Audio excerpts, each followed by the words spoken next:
Bonjour mesdames et messieurs, bonjour chers frères et sœurs dans le Seigneur. Que Dieu vous bénisse. Nous voulons parler encore avec vous d'un thème que Dieu me met à cœur. Jésus-Christ de Nazareth est-il enfant ou fils de Dieu? Alléluia. Et après cela, nous parlerons aussi des chrétiens. Ça va vous faire beaucoup de bien. Nous avons parlé des pères. Alléluia. Comment le père doit être aimant, il doit aimer ses enfants. On a vu beaucoup de choses. Alléluia. Maintenant, nous voulons parler du fils. Alléluia. Et nous voulons parler, pas des fils en tant que chrétiens, nous avons déjà parlé avec Paul. Là, nous allons parler d'abord de Jésus et nous allons parler de l'Église. Alléluia. Est-ce que les chrétiens sont-ils fils ou bien sont-ils enfants? C'est une question peut-être que vous n'avez jamais posée. Mais on commence d'abord par notre Seigneur Jésus-Christ de Nazareth. Jésus-Christ est-il enfant ou fils de Dieu? Et je vais commencer de façon fracassante. Frère, dans tout le Nouveau Testament, ou même je dirais même dans toute la Bible, alléluia, il est aucunement dit que Jésus-Christ a été appelé enfant de Dieu. Ça va vous choquer. Alléluia. Personne n'a appelé, Jésus-Christ n'est pas mentionné comme étant enfant de Dieu dans toute la Bible. Alléluia. Donc on va beaucoup lire, chers frères et sœurs, peut-être que cela vous choque, mais c'est la vérité biblique que je suis en train de vous dire. Quand nous prenons Luc 1, à partir du verset 7, on nous parle ici d'Élisabeth, alléluia, et de Zacharie. On nous dit quoi? Il n'y avait point d'enfant parce qu'Élisabeth était stérile et ils étaient l'un et l'autre avancés en âge. Donc, vous savez que déjà quand on parle d'enfant, en grec c'est teknon. Alléluia. Donc ici, on nous dit qu'Élisabeth n'avait pas d'enfant. On ne nous dit pas qu'elle n'avait pas de fils. On nous dit qu'elle n'avait pas d'enfant. Donc ici, c'est teknon qui est utilisé. Alléluia. La seule personne qui a appelé Jésus-Christ de Nazareth, alléluia, enfant, c'est sa mère, seule dans toute la Bible. On a longuement parlé sur Marie. C'est Marie seule qui a appelé Jésus-Christ comme étant son enfant. Dans la chair, s'il vous plaît. Et cela, on le voit dans le livre de Luc 2, à partir du verset 48, que vous connaissez. Luc 2, à partir du verset 48. Luc 2, à partir du verset 48. Quand les parents le virent, on parle de l'histoire où Jésus-Christ était perdu dans le temple. Luc 2, verset 48. Quand les parents le virent, il fut saisi d'étonnement. Et sa mère lui dit, mon enfant, pourquoi as-tu agi de la sorte avec nous? Voici ton père et moi, nous te cherchions avec angoisse. Alléluia. Donc, elle appelle ici teknon, mon enfant. Comme je vous ai parlé de la vision. Donc, elle prenait Jésus, il était encore enfant, la vision n'était pas encore grande. Pourtant, il avait 12 ans, il était dans le temple. Mais elle appelait mon enfant. Teknon, tu es encore petit, c'est pas le temps. C'est pas le temps. Tu es encore teknon. Chers frères et sœurs, vous comprenez? Donc c'est la suite, hein, logique, on est toujours dans ce même enseignement. Alléluia. Donc, c'est Marie seule qui a appelé, parce qu'elle avait une mission auprès de Jésus, c'est elle qui a appelé Jésus seul, mon enfant, teknon. Sinon, à part ce passage dans tout le Nouveau Testament, Jésus est aucunement appelé enfant de Dieu. C'est pas possible. Alléluia.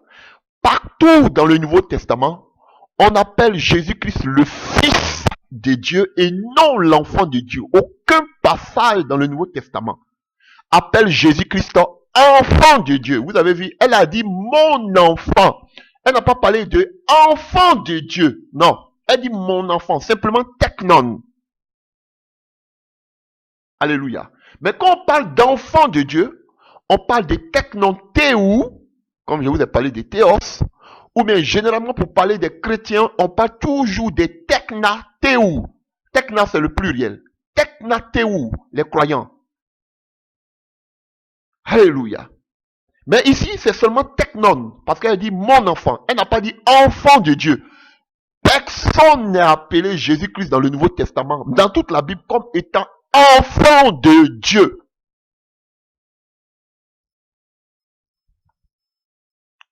Mais Jésus a toujours été appelé, chers frères et sœurs, en grec, Ios tout théou. Il n'a jamais été appelé technothéou. Mais on l'appelait toujours Ios, fils de Dieu. Ou bien, il y avait un préfixe qu'on appelait ho, de façon, si on veut faire, qu'on appelle, comment on appelle ça? Je ne sais pas comment on appelle. La forme contractée. Alléluia. La forme contractée de Ios, tout théus, on appelle directement Ho-Ios, le Fils. Alléluia. C'est comme ça qu'on a toujours appelé Jésus-Christ, le Fils de Dieu. Ou bien, alléluia, il avait une autre appellation. Alléluia. Ho-Ios, tout entrepou ou anthropos, d'où sort l'anthropologie. Qui veut dire quoi? Le Fils de l'homme. Alléluia. Et on le voit dans le livre de Daniel 7 à partir du verset 13. Alléluia. Ça va vous faire du bien. Daniel 7 à partir du verset 13. Que dit Daniel? Il dit, je regardais pendant mes visions nocturnes et voici sur les nuées des cieux arriva quelqu'un de semblable à un fils de l'homme. Donc Daniel avait déjà prophétisé sur Jésus-Christ qui venait comme le fils de l'homme. Et dans la version, alléluia, ça c'est en hébreu, mais dans la version grecque, alléluia, de l'Ancien Testament, on parle de ça, d'ici, de Oios tout entrepousse, le fils de l'homme. Et c'est le même mot que on retrouve dans le Nouveau Testament lorsqu'on parle du fils de l'homme. Alléluia. Oios tout entrepousse ou anthropos, d'où sort l'anthropologie. Alléluia. Donc, voici les noms de Jésus-Christ.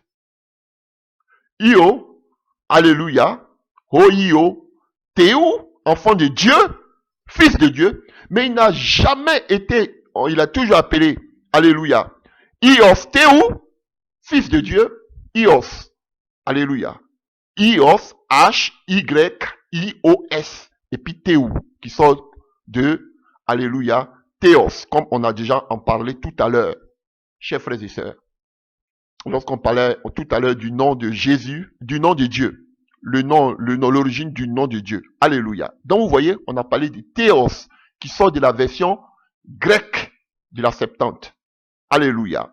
Donc, chers frères et sœurs, si vous voulez, moi j'ai mis, si vous voulez, moi vous pouvez mettre fils d'Élohim, c'est vous qui voyez. Voilà, c'est pour expliquer simplement. Donc, on appelait Jésus toujours fils de Dieu, Ios Théous. Théous, si vous voulez, vous pouvez mettre aussi fils, comme on appelle, fils qu'on appelle d'Élohim, c'est vous qui voyez. Donc, on appelait toujours Ios Théous, Théou, Ios Théou, qui signifie fils de Dieu, ou bien on l'appelait Ios tout entrepos, ou entrepou, c'est-à-dire fils de l'homme. Alléluia. Mais on n'a jamais appelé Jésus technon théou, jamais, vous n'allez pas le voir. C'est sa mère qui l'appelait seulement mon enfant, mais c'est pas technothéou, c'est pas fils de Dieu, enfant de Dieu, mais elle a dit mon enfant dans la chair. Elle a dit simplement technon. Vous comprenez? Elle a employé seulement technon. Mais jamais vous n'allez voir dans la Bible où on appelle Jésus enfant de Dieu. Non. Jésus a toujours été appelé comme fils de Dieu. Alléluia. J'espère que cela ne vous bouleverse pas, chers frères et sœurs. Si vous voulez, on va lui mettre quelques passages. Quelques passages. Donc, Jésus n'a jamais été appelé enfant de Dieu dans toute la Bible. Jésus a été toujours appelé fils de Dieu. Jamais technothéou, mais Ios Théou. Alléluia. Donc, on voit quelques passages que vous connaissez. Il y a tellement de passages. Je ne pourrais pas lire tous les passages. Tellement de passages. Alléluia. Je vais dans Matthieu parce que je sais que ça, c'est le passage préféré. Matthieu 1, à partir du verset 21. Elle enfantera un fils et tu lui donneras le nom de Jésus, c'est lui qui sauvera son peuple et ses péchés. Vous voyez, on n'a pas dit qu'elle va enfanter un enfant, mais on dit qu'elle va enfanter un fils. Et ici, c'est Ios. Alléluia. Alléluia. C'est Ios. Chers frères et sœurs, vous pouvez vérifier tout ce que je dis. À partir du verset 23 qu'on appelle toujours du même chapitre, Matthieu 1. Voici la Vierge sera enceinte. Tout cela arriva afin que s'accomplisse tout ce que le Seigneur avait annoncé par le prophète. Voici, la Vierge sera enceinte, elle enfantera un fils. On n'a pas dit qu'elle va enfanter un enfant. Verset 25. Mais Joseph s'étant réveillé fils, ce que l'ange du Seigneur lui avait ordonné, il prit sa femme avec lui. Mais il ne la connut point jusqu'à ce qu'elle eût enfanté un fils. Toujours ses fils. On ne vous dira jamais jusqu'à ce qu'elle ait enfanté un enfant. Un fils. Jésus n'a jamais été appelé enfant dans le Nouveau, dans toute la Bible. Enfant de Dieu. Il a toujours été appelé fils de Dieu. Chers frères et sœurs. Allez, on va voir plus tard qui est appelé enfant de Dieu. Et comment il faut devenir fils de Dieu.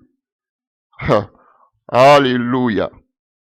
Il y a des passages. Si vous voulez, on va encore dans plein de passages. Luc 1, à partir du verset 31.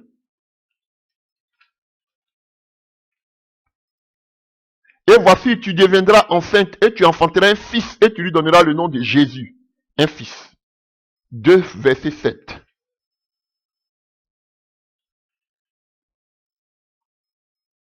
Et elle enfantera son fils premier-né. Et elle emmaillota et le coucha dans une crèche parce qu'il n'y avait pas de place pour eux dans l'hôtellerie. Et encore, je voudrais mentionner quelque chose. Israël était, alléluia, considéré comme étant le premier fils aîné de Dieu. Le savez-vous?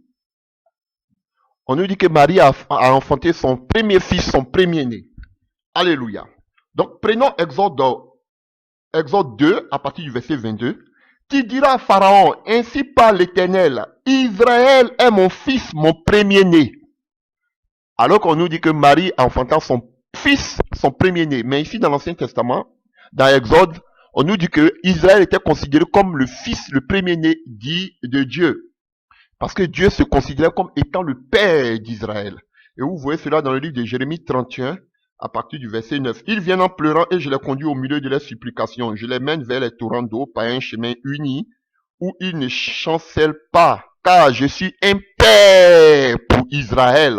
Et Ephraïm est mon premier-né. À partir du verset 20 du même Jérémie 31, il appelle Ephraïm aussi son enfant bien-aimé. Prenons ce dernier passage dans l'Ancien Testament. Alléluia. Deutéronome 1 à partir du verset 31. Alléluia. Que nous dit? Puis au désert où tu as vu que l'Éternel ton Dieu t'a porté comme un homme porte son fils pendant toute la route que vous avez faite jusqu'à votre arrivée en ce lieu. Donc Dieu est considéré comme le Père d'Israël qui a porté son fils Israël. Alléluia. Donc dans le Nouveau Testament, alléluia, c'est Jésus qui est considéré maintenant comme étant le Fils de Dieu.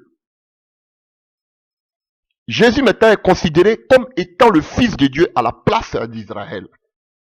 Et il y a tellement de passages qui nous disent que Jésus-Christ est le Fils. Partout dans la Bible, vous ne verrez pas où Dieu appelle, où vous verrez qu'on a appelé Jésus-Christ comme étant enfant de Dieu, mais il est plutôt appelé Fils de Dieu. On va lire quelques passages. Jean 5 à partir du verset 25. En vérité, je vous le dis, l'heure vient et elle est déjà venue, où les morts entendront la voix du Fils de Dieu. Et ceux qui l'auront entendu vivront. Donc ici, alléluia, c'est Ios Théos, le Fils de Dieu. C'est pas Technothéos, mais on parle du Fils, alléluia, de Dieu. Et Jean 11, à partir du verset 4, Jean 11, à partir du verset 4, tellement de passages. Jean 11, à partir du verset 4. Après avoir entendu cela, Jésus dit, cette maladie n'est point à la mort, mais est pour la gloire de Dieu, afin que le Fils de Dieu soit glorifié par elle. Là encore, on parle de Iostheus. Iostheu. Ou bien Ohio, Iostheu. On ne parle pas de Technonteu. Technon, c'est enfant. Mais ici, on parle de Ios. Ou bien Iostheu. Fils de Dieu. Alléluia. Maintenant, on va dans le livre de 1 Jean. 1 Jean a beaucoup parlé du Fils. Parce qu'il voit, il a l'œil de l'aigle. 1 Jean 1 à partir du verset 3. Ce que nous avons vu et entendu, nous l'avons annoncé, nous vous l'annonçons à vous aussi, afin que vous aussi vous soyez en communion avec nous. Or, notre communion est avec le Père et avec son Fils, Jésus-Christ de Nazareth. On ne dit jamais avec son enfant Jésus-Christ, mais toujours avec le Fils. À partir du verset 7. Mais si nous marchons dans la lumière comme il est lui-même dans la lumière, comme il est lui-même dans la lumière, nous sommes mutuellement en communion et le sang de Jésus-Christ, son Fils, nous purifie de tout péché. Il dit pas de son enfant, mais de son Fils. Alléluia. 1 Jean 2, à partir du verset 22. 1 Jean 2, à partir du verset 22. Alléluia. Qui est menteur, sinon celui qui nie que Jésus-Christ est le Christ. Celui-là est de l'Antichrist, qui nie le Père et le Fils. Vous voyez? Toujours, c'est le Fils. Alléluia. Vous pouvez continuer jusqu'à partir du verset 24. On a 1 Jean 3 à partir du verset 8. Alléluia. Il y a tellement de passages. 1 Jean 3 à partir du verset 1 Jean 3 à partir du verset 8. Alléluia. Celui qui pêche est du diable, car le diable pêche dès le commencement. Le Fils de Dieu est apparu afin de détruire les œuvres du diable. Le Fils de Dieu, on ne dit pas l'enfant de Dieu, le Fils. Alléluia. Alléluia.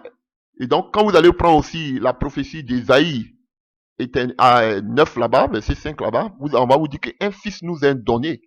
Un fils est né. Alléluia. Voilà. Donc, on ne dit pas un enfant, on dit un fils. Alléluia. Donc, on parle seulement que de Jésus et qu'on appelle, alléluia. On continue encore, et 3, verset 23, 3, 23. Nous continuons. Allez, faisons ce et c'est ici son commandement, que nous croyons au nom de son Fils, Jésus-Christ. Vous voyez, pas au nom de son enfant, mais au nom de son Fils. Et on prend 1 Jean 4 à partir du verset 9. Alléluia. L'amour de Dieu a été manifesté envers nous en ce que Dieu a envoyé son Fils, pas son enfant. Il a envoyé son Fils. Alléluia. Alléluia. Donc, il y a tellement de passages. Et le passage le plus que vous connaissez tous. Alléluia. Jean 3, verset 16. Car Dieu a tant aimé le monde qu'il a donné son Fils unique. Ah, vous voyez? On nous dit que Dieu a envoyé son Fils unique. Et Marie, c'était son premier-né. Vous voyez? Israël était le premier-né, le Fils unique d'Israël. Et qu'on appelle le Fils bien-aimé de Dieu. Mais ici, maintenant, on nous dit que Dieu a un Fils qui est unique. Son Fils. On n'a pas dit son enfant. Il a envoyé son Fils. Alléluia. Il a envoyé son Fils. Donc, aucunement dans le Nouveau Testament, dans toute la Bible, vous verrez que Jésus-Christ a été appelé enfant de Dieu. Non. Il a toujours été appelé Ohiosteu, le Fils de Dieu. Jésus n'est pas un enfant. Jésus n'est pas un enfant. Il est un fils. Il est le premier-né. Frère, Jésus est Dieu. Alors, ça c'est l'introduction pour qu'on puisse tomber maintenant sur les chrétiens. Donc, chers frères et sœurs, pourquoi maintenant, alléluia, on va parler maintenant de la tâche de Jésus-Christ en tant que fils. Il est venu sur terre en tant que fils pour accomplir quelle tâche? On va voir les tâches de Christ en tant que fils sur la terre. Donc, nous allons voir la tâche du fils sur la terre. Matthieu 8 à partir du verset 20. On va voir cela. Matthieu 8 à partir du verset 20. Matthieu 8 à partir du verset 20. Les renards ont des tanières et les oiseaux du ciel ont des nids. Mais le Fils de l'homme. Donc vous voyez ici, on parle de Fils de l'homme, on ne parle pas d'enfant de l'homme. Le Fils de l'homme, comme Daniel l'a vu. Le Fils de l'homme. Donc on parle de Hoios anthropou ou anthropos. Fils de l'homme. Alléluia. N'a où reposer sa tête. Alléluia. Un autre d'entre les disciples lui dit, Seigneur, permets-moi d'aller d'abord ensevelir mon père. Mais Jésus lui répondit, suis-moi, laisse-moi ensevelir les morts. Alléluia. Donc, chers frères et sœurs, Jésus nous parle de sa grande mission. On dit qu'il a vu une grande foule autour de lui et il donna l'ordre de passer de l'autre bord. Un groupe s'approcha de lui et dit, Maître, je te suivrai partout où tu iras. Jésus lui répondit, les renards ont des tanières et les oiseaux du ciel ont des nids. Mais le Fils de l'homme n'a pas où reposer sa tête. Chers frères et sœurs, Jésus en tant que Fils unique de Dieu, Dieu Tout-Puissant, il n'avait même pas où reposer sa tête. C'est terrible. Jésus vivait la souffrance, il ne savait même pas où reposer la tête. Si lui, le Fils de Dieu, vous n'êtes pas des fils, on va voir tout à l'heure. Lui, le Fils de Dieu, il n'a pas où reposer sa tête. C'est vous aujourd'hui en tant qu'enfant, vous dites enfant de Dieu, c'est vous aujourd'hui qui avez des villas, vous avez toutes sortes de châteaux où vous pouvez reposer votre tête jusqu'à où vous vivez dans l'opulence, vous êtes en bon point. Alors que lui, le Fils de Dieu, il ne savait même pas où reposer la tête. Les adeptes de la prospérité, vous êtes terribles. Vous voyez, voici l'exemple du Fils unique de Dieu, le premier-né. Il n'avait pas où reposer sa tête en tant que fils. Alléluia.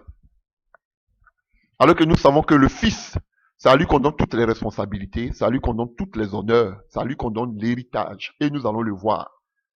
Alléluia. Voilà pourquoi Jésus pouvait dire tout pouvoir lui a été donné dans le ciel et sur la terre. Nous y revenons. Donc, on prend toujours dans le livre de Matthieu 9 à partir du verset 6. Matthieu 9 à partir du verset 6. Alléluia. Nous lisons.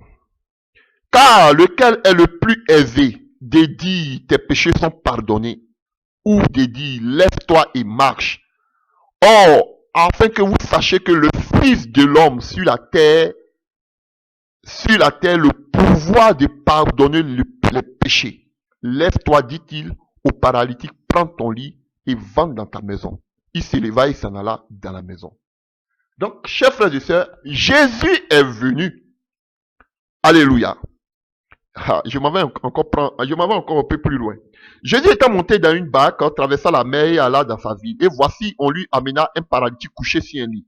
Jésus, voyant leur foi, dit au paralytique, prends courage, mon enfant, tes péchés sont pardonnés. Si quelques scribes disent au-dedans d'eux, cet homme blasphème, et Jésus connaissait les vraies pensées, dit, pourquoi vous avez de mauvaises pensées dans vos cœurs? Car lequel est le plus aisé de dire, tes péchés sont pardonnés, ou lève-toi et marche. Or, afin que vous sachiez que le Fils de l'homme a sur la terre le pouvoir de pardonner le péché. Alléluia. Donc, le Fils de l'homme est venu. Vous voyez, il dit, mon enfant. Jésus n'est pas un enfant. Il n'est pas un enfant. Lui, Jésus, en tant que fils, il dit, les autres sont des enfants. Mais lui, les fils. Donc, il dit, tout pouvoir. Alléluia. Ça, c'est dans le livre de Marc 16. Alléluia. Mais ici, il dit quoi? Il a reçu quoi? Il a reçu le pouvoir de pardonner les péchés. Donc, on parle maintenant de... Allons-y d'abord dans... Alléluia. Alors, prenons Matthieu 19, 28. Confondez Matthieu et Marc. Matthieu 28 d'abord. Jésus s'étant approchant leur parlant ici, dit, tout pouvoir m'a été donné dans le ciel et sur la terre. Allez, faites de toutes les nations les disciples, les baptisant au nom du Père et du Fils et du Saint-Esprit, et enseignez-leur à observer tout ce que je vous ai prescrit. Et voici, je suis avec vous tous les jours jusqu'à la fin du monde. Donc, tout pouvoir lui a été donné. On donne tout le pouvoir à Jésus-Christ, à un fils. Et, alléluia, ici il dit, dans le livre de Matthieu 9, il a le pouvoir de pardonner les péchés en tant que fils. Ça va vous bouleverser. En tant que fils, voici ses droits. Alléluia, son pouvoir. Alléluia. En tant qu'enfant de fils de Dieu, il n'a même pas où reposer sa tête. Pourquoi? Parce qu'il a le souci de l'œuvre, de gagner des âmes. Alléluia. Mais lui, le fils de Dieu, Il a reçu le pouvoir de pardonner même le péché. Alléluia. De ceux qui sont pécheurs. Il a le pouvoir de pardonner les péchés. Parce qu'il est quoi? Il est fils. Mais un enfant ne peut pas pardonner le péché d'un autre enfant. Donc quand vous les prêtres, vous dites que vous pardonnez les péchés. En tant que qui vous pardonnez les péchés? Seul Jésus, en tant que fils légal de Dieu, légitime de Dieu, a le pouvoir de pardonner le péché d'un enfant. Il a appelé ici, il dit mon enfant. Mais un enfant ne peut pas pardonner le péché d'un autre enfant. Alléluia, chers frères et sœurs. Tu n'as pas ce pouvoir de pouvoir pardonner le péché d'un enfant. Toi, tu es homme comme moi, tu ne peux pas pardonner le péché de quelqu'un. Seul le Fils qui a reçu le pouvoir, tout pouvoir dans le ciel, a le pouvoir de pouvoir pardonner le péché de quelqu'un. Donc vous les prêtres là, vous-même vous êtes des enfants. On va voir tout à l'heure que même les chrétiens ne sont pas des fils. Les chrétiens ne sont pas des fils. Seul Jésus-Christ est le Fils. Donc Jésus-Christ, en tant que fils légal de Dieu, il n'a même pas où reposer sa tête. Pour dire qu'il n'est pas venu pour prêcher la prospérité. Il n'avait même pas de maison. Il n'est pas venu prêcher la prospérité, comme vous faites aujourd'hui. Lui, le Fils de Dieu, il avait le pouvoir de pardonner le péché du pécheur. Alléluia. Alors, lisons. Matthieu 10 à partir du verset 21. Le frère livrera son frère à la mort, et le père son enfant. Les enfants se soulèveront contre leurs parents et les feront mourir. Vous serez haïs de tous à cause de mon nom, à cause du nom du Fils. Mais celui qui persévérera jusqu'à la fin sera sauvé. Donc si tu n'as pas persévéré, tu ne seras pas sauvé. Alléluia.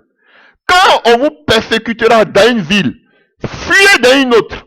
Je vous le dis en vérité, vous n'aurez pas achevé de parcourir les villes d'Israël que le Fils de l'homme sera venu. Ah oui, chers frères et sœurs. Donc, Jésus parle de son retour. Et la consolation des chrétiens, c'est le retour de Jésus. Et les enfants de Dieu seront persécutés. Pas les fils.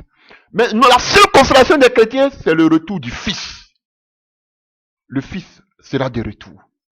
Et c'est ce que nous attendons, le retour du Fils. Donc le Fils, il revient nous chercher bientôt. Ah oui, chers frères et sœurs, on parle des missions du Fils. Hein? Alléluia. Alléluia. 11 à partir du verset 19.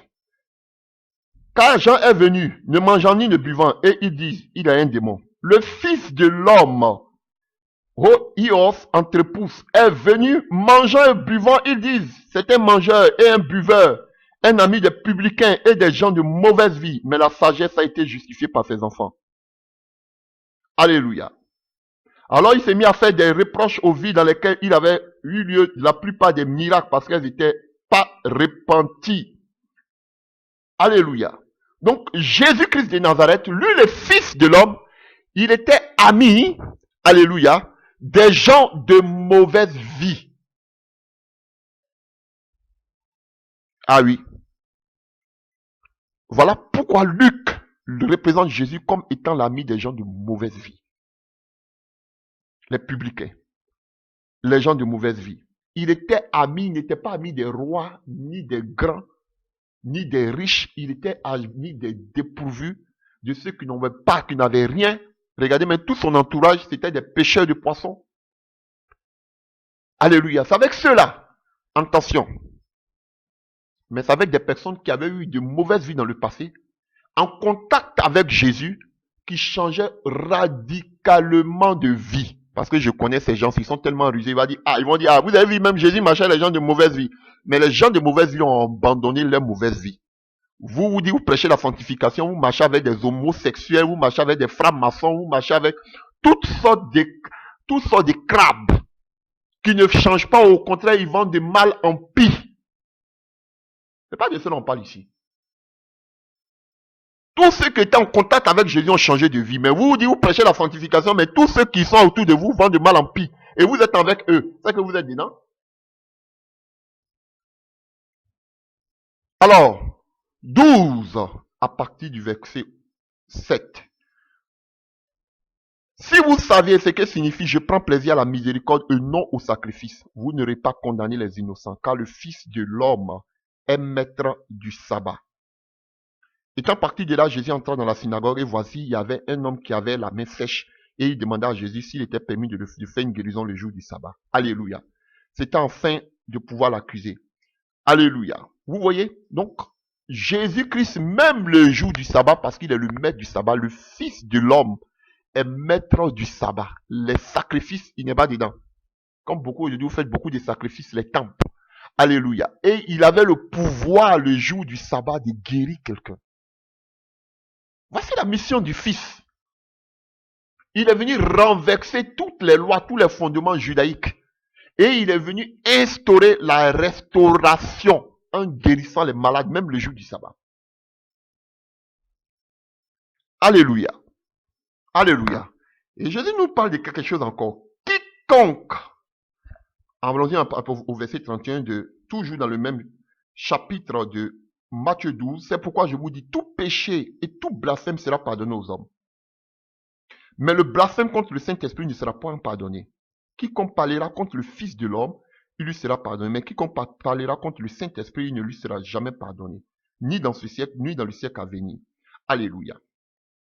Jésus dit ici, Jésus ne dit pas quiconque parlera mal contre le Fils de Dieu, contre le Hoios Theus. Mais il dit quiconque parlera contre le Fils de l'homme. C'est-à-dire, il veut dire, il parle de Hoios, alléluia, Anthropou ou Anthropos, le Fils de l'homme. Il parle, qui peut blasphémer dans la chair, comme Jésus dans la chair. Mais Jésus, en fonction de la mission qu'il est venu accomplir, la mort, la résurrection, l'enlèvement, alléluia. Si tu pars contre cette doctrine-là, frère, tu ne seras pas pardonné. Voilà pourquoi Paul dit, vous marchez en ennemi de la croix. Il y a des fils de la perdition, hein. C'est écrit. En grosso modo, Jésus pourrait dire, vous pouvez blasphémer contre un homme. Contre un homme. Mais contre le Fils qui est venu travailler en tant que Fils de Dieu, toi, il ne te sera jamais pardonné. Il n'a pas dit ici celui qui blasphème contre le Fils de Dieu. Il dit contre le Fils de l'homme. Pas contre le Fils de Dieu, mais contre le Fils de l'homme, c'est différent. Parce qu'il travaille en tant que chair. Mais en tant qu'esprit, si tu blasphèmes, il ne sera jamais pardonné. Et Israël avait blasphémé contre Jésus-Christ parce qu'il disait que Dieu ne peut pas avoir de fils. Quand Jésus a dit encore que je suis Dieu, ils ont essayé de le lapider. Alléluia. Alors, prenons toujours à partir du verset 40 de Matthieu 12. Car de même que Jonas fut 3 jours et 3 nuits dans le ventre d'un grand poisson, de même le Fils de l'homme sera 3 jours et 3 nuits dans le sein de la terre. Alléluia. Donc, Jésus-Christ parle de sa mort et il va au séjour des morts pendant 3 jours, 3 nuits pour annoncer l'évangile. Alléluia. Donc ici, le Fils de Dieu ne peut pas mourir. Mais le Fils de l'homme, pourquoi il ne dit pas le Fils de Dieu? Alléluia. Mais il parle du Fils de l'homme. Alléluia. Il parle du Fils de l'homme. Alléluia. C'est l'homme qui peut mourir, mais le Fils de Dieu ne peut pas mourir. Donc c'est le Fils de l'homme qui va aller au séjour des morts, qui va mourir pendant 3 jours, 3 nuits, qui sera au séjour des morts. Chers frères et sœurs, vous comprenez? Et vous voyez, quand vous prenez Matthieu 13 à partir du verset aussi 38, ou à partir du verset, non, la parabole de l'ivraie du champ. Celui qui sème la bonne parole, c'est la sémence. Celui qui sème la bonne sémence, c'est le Fils de l'homme. Le champ, c'est le monde. La bonne sémence, ce sont les fils du royaume. Beaucoup me diront, ah, mais on parle aussi des chrétiens comme étant des fils. Nous arrivons, calmez-vous. Nous arrivons. Alléluia. Nous arrivons. Donc, vous voyez, donc Jésus aussi se préoccupe de la mission de son Père. Il se préoccupe aussi, alléluia, de la semence. Et c'est lui qui produit la sémence en nous. Il y a tellement de choses que je voudrais dire. Alléluia. Si vous voulez, on va aller rapidement, parce que j'ai beaucoup de choses à dire. à partir du verset 40, 41, 13, 37. Alléluia. On peut aussi aller à partir du verset 41. Alléluia. Tellement de choses à dire. Alléluia. Le Fils de l'homme enverra ses anges qui arrachera de son royaume tous les scandales et tous ceux qui commettent l'iniquité. Donc aussi le jugement. Alléluia. Matthieu 16, 13, on va finir bientôt. Matthieu 16, et puis on va passer aux chrétiens. Matthieu 16, verset 13. Matthieu 16, à partir du verset 13. On nous parle de la mission du Fils. Jésus étant arrivé dans le territoire de la Césarée, Philippe demanda à ses disciples, qui dit-on que je suis? Moi, le Fils de l'homme. Il dit pas le Fils de Dieu. Vous voyez? Et Simon, Pierre lui dit que tu es le Christ, le Fils du Dieu vivant. Donc, son identité était très importante. Voilà, il voulait savoir. Vous les chrétiens, qu'est-ce que vous pensez de Jésus? Il est Fils de Dieu, il est enfant de Dieu, ou bien il est Dieu? C'est vrai qu'ici, il se présente lui-même comme étant le Fils de Dieu, le Fils de l'homme.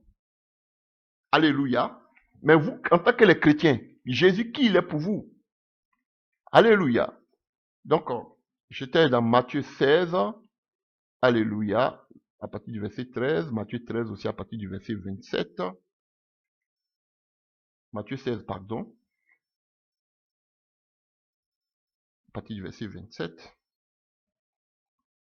Car le Fils de l'homme doit venir dans la gloire de son Père avec ses anges, alors il rendra chacun selon son œuvre, et je vous dis en vérité, quelques-uns de ceux qui sont ici ne mourront pas afin qu'ils n'ont vu le Fils de l'homme venir dans son règne.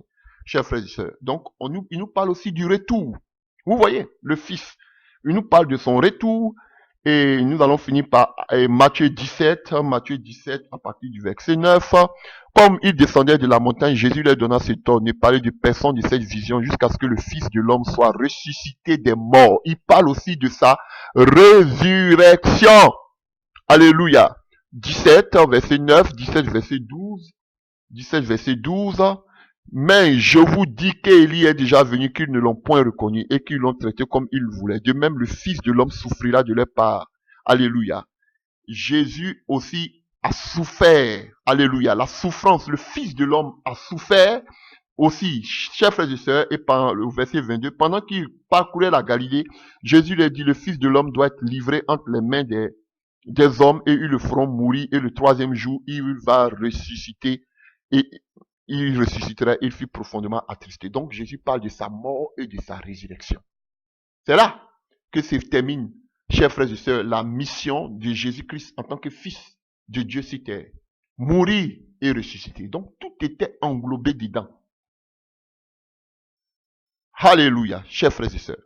Donc, un enfant ne peut pas faire ce genre de choses. Seul celui qui est appelé Fils. Et, alléluia, on se autoproclame pas fils. L'ange a dit à Marie, tu enfanteras un fils qui vient de Dieu. Alléluia, chers frères et sœurs. Donc, Jésus, aucunement dans le Nouveau Testament, a été appelé enfant de Dieu, mais il était toujours appelé fils de Dieu ou fils de l'homme. Alléluia. Donc, chers frères et sœurs, c'est là que nous nous arrêtons en ce qui concerne Jésus. J'ai fait exprès de parler de cela. Donc, sachez que Jésus n'a aucunement été appelé enfant de Dieu dans la Bible. Il a toujours été appelé fils de Dieu ou fils de l'homme. Alors, qui est appelé enfant de Dieu? C'est ce que nous allons voir maintenant. Alléluia. Que Dieu vous bénisse.